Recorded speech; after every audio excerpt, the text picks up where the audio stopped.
Sharon, you can unmute and let's start the meeting. Wait, it's preparing to live stream. Wait a second, we're waiting on YouTube.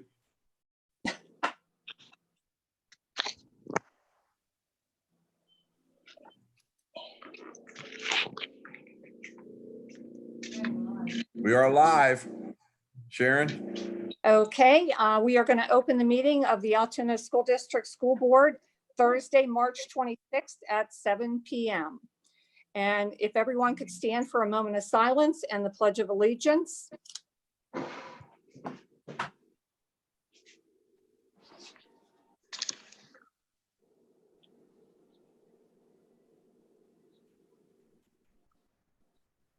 I pledge allegiance to to the flag of the United States of America and to the republic for which it stands, one nation, under Under God, indivisible, with liberty and justice for all. Could we have a roll call of members?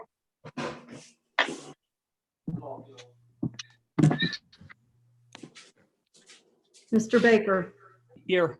Mrs. Breen, Here. Mr. Francis, Here. Mr. Hoff, Here. Mr. Hoover, Mrs. Irwin Adams, Here. Mr. Johnston, Here. Mr. Cruz, Here. Dr. Malloy. Here.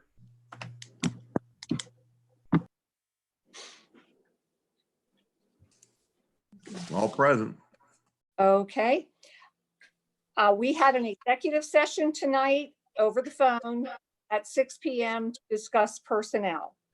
And now, is there any hearing from citizens? If there are any citizens listening on YouTube, you can call in on phone number 814-946-8350.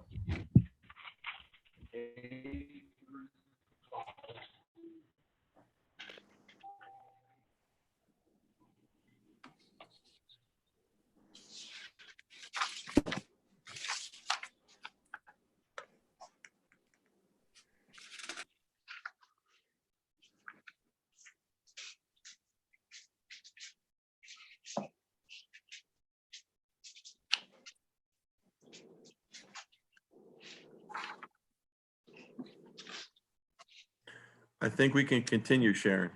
Okay, thank you. I'm going to start with the first two items on our agenda that have to do with finance. And it's extension of business privilege and mercantile tax filing deadline and the extension of flat rate occupation payment and tax filing deadlines. Could I have a motion? Please state your name. Ron Johnson, so moved. And a second? Mike Baker, second. Thank you. Any discussion or comments? You know, hey, Sharon, real quick, this is Dave Francis. You know, Yes. I see we're giving, because of the state and everything, the federal government extension of business taxes. Well, can we do anything for real estate to extend our real estate? I think our last day to pay your regular real estate tax is October from the school district. Could we extend that without penalty? Do we want to do that now? No, Because I'm just asking if we could do it. That, Is it legal to do it? I mean, could we do it? And I'm just saying to put in the back of our heads, you know, for our next meeting, kind of, to maybe look at it. I reached out to the county today to ask them about their taxes and if they extended those. And they are not, the statute specifically says we have set time frames to collect within the discount and the penalty periods. They are waiting for the state to offer direction on real estate taxes. Well, you know, this is unordinary times, and yeah, I don't want to get into it now, but I just think that we should just put it on the burner somewhere and talk about it another time. I agree. If we're still having a problem in August when those statements are sent out, I think that would be the time maybe to discuss if there's something we want to do there. But I think this Okay. is a good idea because these taxes now will line up with the IRS, the same time frame. So any other comments? All in favor? Oh, no, we have to do a roll call vote. I'm sorry. Mr. Baker, Yes. Mrs. Breen, Yes. Mr. Francis, Yes. Mr. Hoff, Yes. Mr. Hoover, Mrs. Irwin Adams, Yes. Mr. Johnston, Yes. Mr. Cruz, Yes. Dr. Malloy. Yes. Thank you. The next item is the 403 plan restatement. Could I have a motion for that? So Dave Francis, so moved. And a second? Frank Malloy, second. Thank you. Any comments? Questions? Can I ask Camilla to explain this real quick? Sure. Camilla? Please hang on a second while I grab the paper.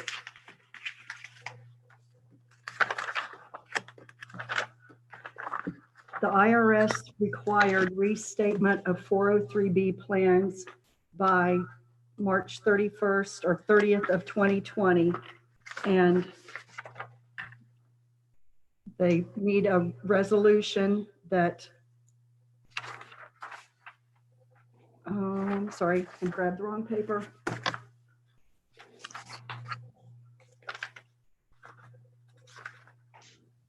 It has to do with hardship distributions. It has to do with hardship distributions. Please say that again, Camilla. It has to do with temporarily, oops, I'm sorry, reading the wrong thing. To put our plan into compliance with the pre-approved plan document program implemented by the IRS.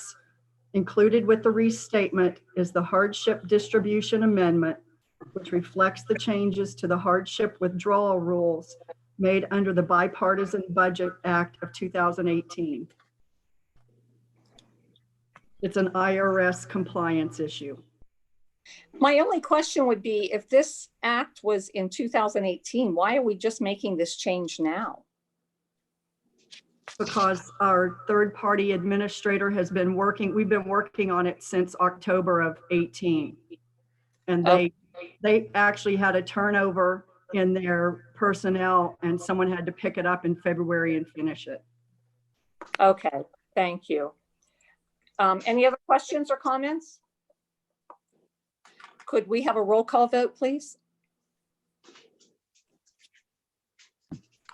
Mrs. Bream, Yes. Mr. Francis, Yes. Mr. Hoff, Yes. Mr. Hoover, Mrs. Irwin Adams, Yes. Mr. Johnston, Yes.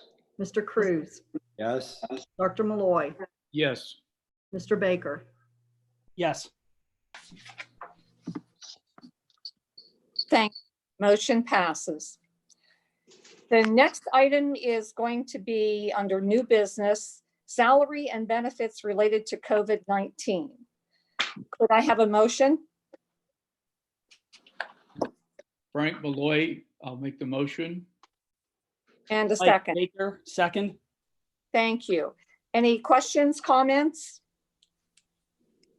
This is to keep the district in compliance with Senate Bill 751 that was passed yesterday, unanimously yesterday by the Senate and the House regarding the continuation and to ensure that all school district employees are made whole via the Senate Bill 751. And this is state Senate. State Senate Okay. legislature, yes, Okay. Because there was another big Senate bill in Washington, just right, don't use the two. right. Any other questions, comments? May we have a roll call, vote, please? Mr. Francis, Yes. Mr. Hoff, Yes. Mr. Hoover, Mrs. Irwin Adams, Yes. Mr. Johnston, Yes. Mr. Cruz, Yes.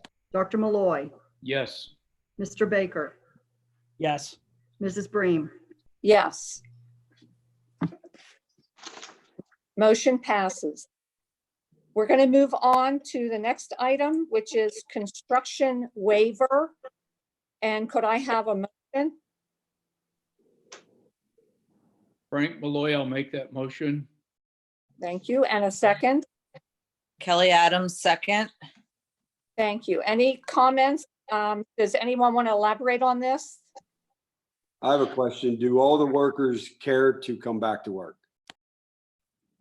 What this motion does is it gives us the flexibility for the contractors to come back if they can or choose to keep the project moving.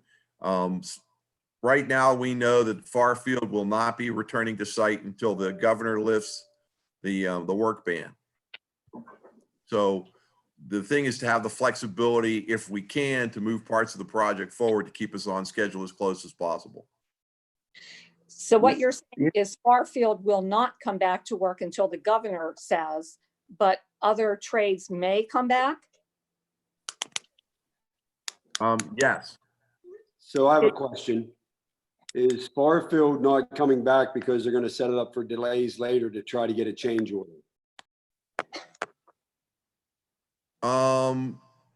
They could be playing that game, yes. How do we, Hearing all these things about, playing games with the waivers and different things, it's up to the governor really for them to come back. That's the way I look at it. If he's saying we can go back to work, or you can open state stores, or you can do whatever, and you can start school construction again, then we should allow the school construction to have them do it. But right now, I don't want to go, upset, the governor's in charge of this whole thing. So why put it on us and just let the governor take care of it? That's my personal opinion. It's my understanding that this waiver comes from the governor. It comes from the state, the state officials. So I they would realize have that. to grant it, and it wouldn't be just our school board saying that it's okay to go back to work. The governor's office or whoever makes that determination would need to review the waiver and determine if this construction project meets their criteria. And I realize that would be up to the state to say that, not us. I realize the waiver comes from the government, but why, if the virus is still active, why would you do that and bring people in to work on construction if that virus is still active? Many of the contractors, JC Orr, RJ Reynolds, or JR Reynolds, Farfield, they're in a situation where they're not planning on coming back, but there are certain items that we could deal with that would make the project flow smoother once the governor lifts the ban, if we have the ability to bring in those small crews and do things like abatement or other aspects of the project, especially the A building. So if the governor, this is Mike Baker, sorry. If the governor approves the waiver, it's not like the district can force them back into the site anyway. It's going to be their choice. Is that correct? It would be up to the contractors, and quite frankly, the waiver is not going to ask to bring the full crew back. It's going to ask to bring certain segments back in a controlled situation to ensure social distancing and to not be transmitting virus. well, the whole purpose of us asking for the waiver is to keep this project moving so we don't have a lot of delays, correct? Yes. Absolutely. Yes. And if the governor says it's okay, didn't you just say Farfield would listen to the governor? Exactly. Until we have the waiver, we do not know what our contractors will do. They can just come back if they Well, listen, if they have a waiver, are they still required to come back or it's still an option? Even with the waiver, if we're in a state of emergency and the governor has banned construction, the contractor is going to have to weigh whether they feel it's safe for their people to come back. Right, so then they could use it as a delay and do a change order. Yes, our hope is that we can, if we can get the waiver, we can get certain segments to move ahead as an abatement. So when he does bring the people back, they can just go in and change. Like in the A building, right now, there's no renovations going on in the upper floors of the A building because we have abatement to do, but we can't do that when kids are in the building. Well, if we get that abated, we could then start rotating classrooms as soon as if the kids came back the end of April, we could start rotating classrooms and continue to renovate the A building because the abatement would be done and it wouldn't be causing us to delay that till summer. But if we allow some contractors to come back and other ones choose not to, that will give them an option to do a change order on us. If they all have to stay out, then I think that they have no way to come at us.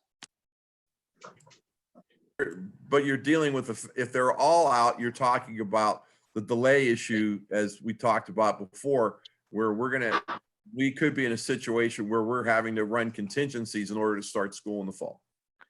I would just like to throw out in the scheme of things, just because they put change order at, it doesn't mean that they're necessarily going to prevail it. I mean, you haven't seen anything like this in over 100 years. Second, the provision is if we don't resolve it, their only recourse is to resolve it through the Court of Common Pleas. And unless they get 100% recovery, they don't prevail and they have to pay our attorney's fees. So I'm not sure that, they're going to go this change order route and force it to an illogical end. I understand everything. I don't think you can force Farfield or even J.C. Orr's or J.R. Reynolds people back, but I mean, it's an option.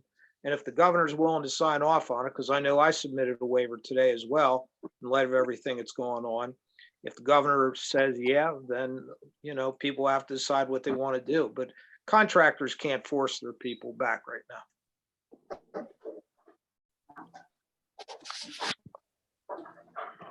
Any further comments? Could we have a roll call vote, please? Mr. Hoff, Yes. Mr. Hoover,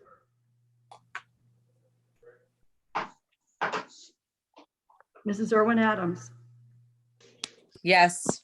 Mr. Johnston, I'm going to listen to the governor and the medical experts, and I'm a no on this.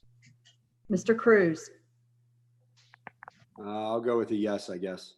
Dr. Malloy, Yes. Mr. Baker, Yes. Mrs. Bream, Yes. Mr. Francis. Yes. Motion passes. Thank you. Thank you. The next item that we're going to talk about is essential personnel waiver. Can I have a motion? Mike Baker, so moved. A second? Kelly Ron Adams, Johnson, second. Thank you. If I may, quite simply, we have been bringing in different segments of essential personnel to ensure continued operation, payroll, and other aspects of keeping the school district, keeping the school district functioning. We will have all of our tech department in next week because we have approximately 3,000 devices, 4,000 devices that are going to be online and running through our system and servers. So it's one of those things where we have asked the state to give us waivers so that we can ensure that we can function and meet the state requirements to have the continuing education portion of our program continue. And the main purpose of this is payroll, pay bills, and some administrators, correct? Administration, payroll, technology, police. Obviously, we have to keep our buildings secure, and just to run a minimal crew. We will also be bringing custodians in to do certain maintenance things and likewise other support items. A lot of our full-time secretaries, matter of fact, almost all of them are working from home, but they do come in when necessary to make sure we can keep things functioning, And food service. and food service. How's that program going?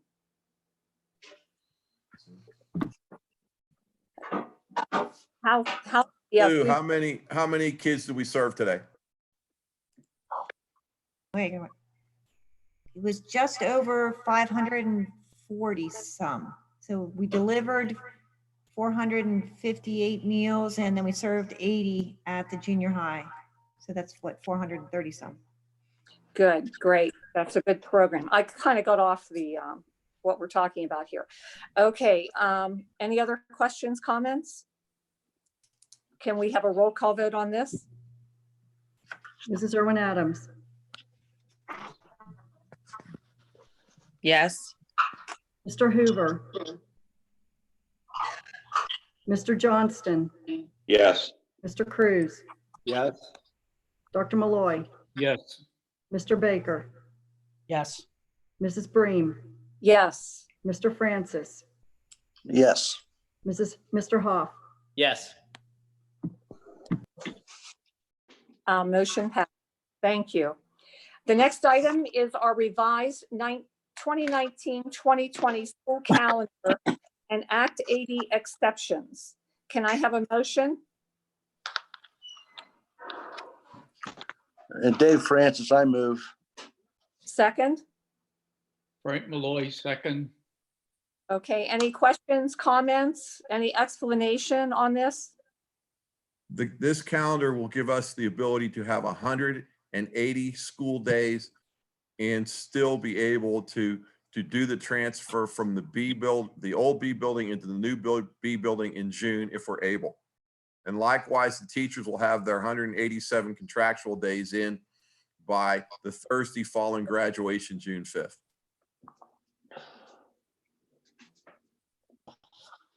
Any other comments? I just want to thank the administration and the teachers and how hard they're working to get our kids back in school. I think it's important. I know I've had some teachers call me and they want to be back in school. They want to be working with their students. And these are really trying times. And I just hope you know that we do appreciate all of your hard work and everything that you are doing for the students. I know that's what you do on a daily basis, but these are very difficult times and I do appreciate everything that you're doing. Thank you, Mrs. Bream. I will share that with the staff tomorrow. Thank you. Any other comments? May we have a roll call vote, please? Mrs. Irwin Adams, Yes. Mr. Johnston, Yes. Mr. Cruz, Yes. Dr. Malloy, Yes. Mr. Baker, Yes. Mrs. Bream, Yes. Mr. Francis, Yes. Mr. Hoff, Yes. Mr. Hoover.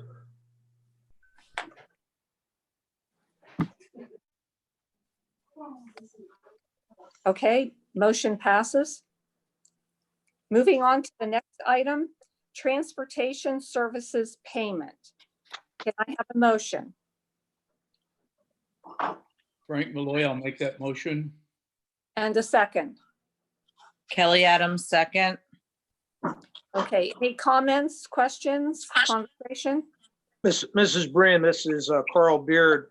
When Yeah. we just briefly discussed this, I wanted to add conditioned upon complying with Senate Bill 751, Section K1, that talks about them providing weekly sheets to the district, and also with a clear understanding that there will be no windfall to the transportation vendor at any time in light of the requirement that they're being paid 90%, but they also have to submit for any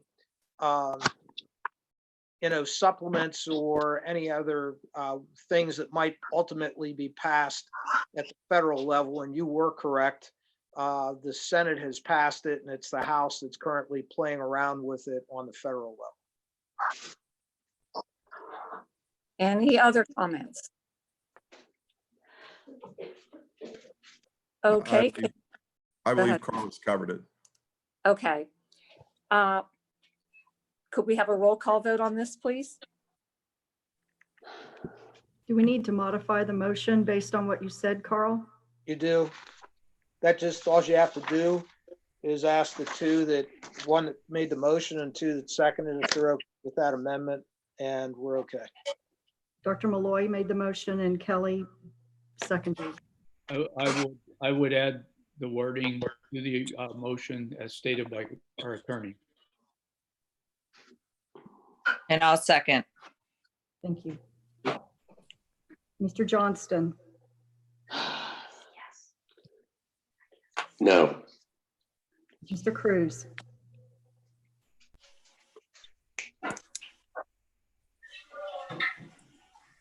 Mr. Cruz,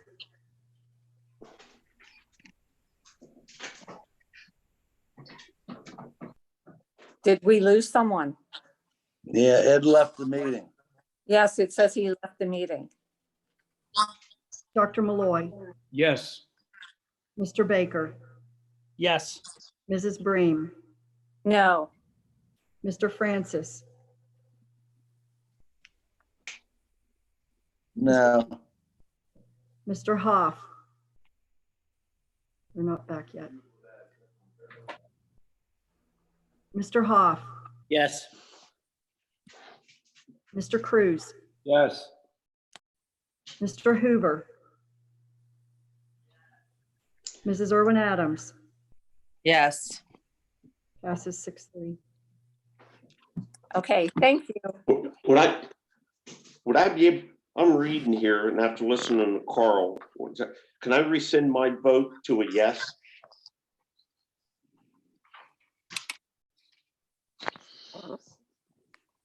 Yes, Ron. Okay, thank you. Okay, moving on. Flexible instructional day, I'm sorry. Could I have a motion? Mike Baker, so moved. Thank you. And a second? Frank Malloy, second. Okay, any comments or discussion?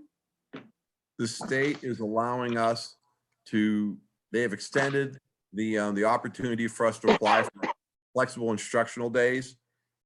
Our intention is to put the entire program in place and be able to move our curriculum forward using the flexible instruction days when you're asking the board for permission to apply for that exception.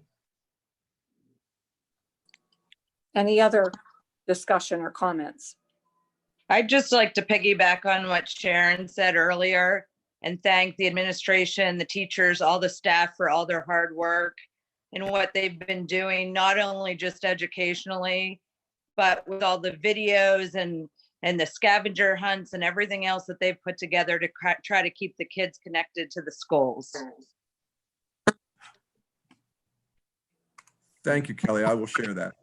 And I think, as I'm sure most board members would agree with Kelly, but I think the other thing is, if this is approved, it would open the door to use this kind of instruction in other events that like a weather event or whatever, you know, and I think it's great that we would have this tool available to us. It's unfortunate we have to use it during this time, but it does provide a continuation of instruction for our children. Thank you, Frank. I agree with that, Frank. I do. Any other comments? May we have a roll call vote, please? Mr. Cruz, Yes. Dr. Malloy, Yes. Mr. Baker, Yes. Mrs. Bream, Yes. Mr. Francis, Dave? Mr. Francis. Yes. Mr. Hoff, Yes. Mr. Hoover. Mrs. Irwin Adams, Yes. Mr. Johnston, Yes. Motion carried. Motion. Thank you. Does anyone else have anything that they want to contribute this evening? That's the last thing on our agenda.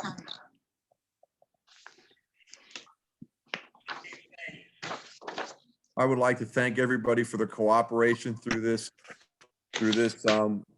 emergency. A lot of people have been working very, very hard.